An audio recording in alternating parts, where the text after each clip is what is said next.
Hello everyone and welcome to the CDI Documentation Lab. This video is a continuation of our previous session on acute respiratory failure. In this video, we're going to take a closer look at the GOLD report, specifically how an exacerbation of COPD, also known as ECOPD, impacts respiratory failure, and what clinical indicators you need to know.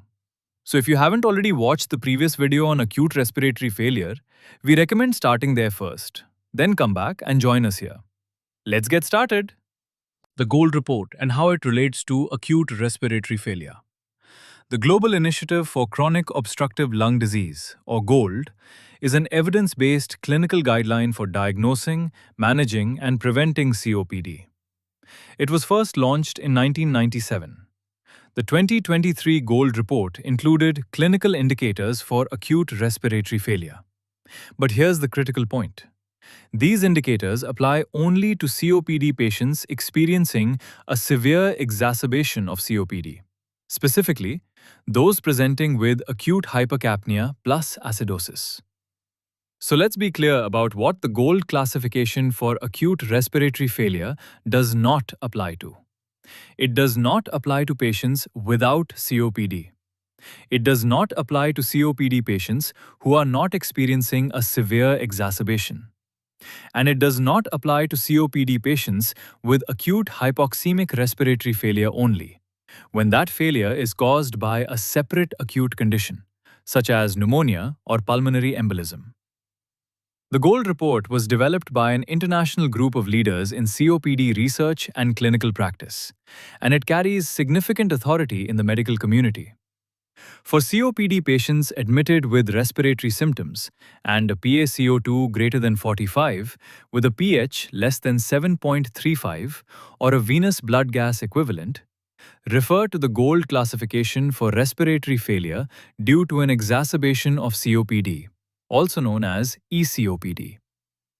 Now here's a critical documentation point that is frequently misunderstood. For patients with respiratory failure, improvement in symptoms, PaO2, or oxygen saturation as a result of supplemental oxygen does not mean that respiratory failure has resolved. Let that sink in.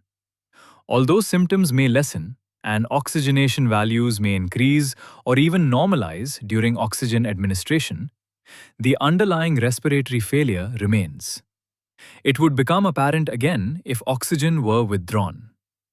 Think of supplemental oxygen as treating the symptom, not the condition. So how do we document and monitor ongoing respiratory failure during oxygen therapy?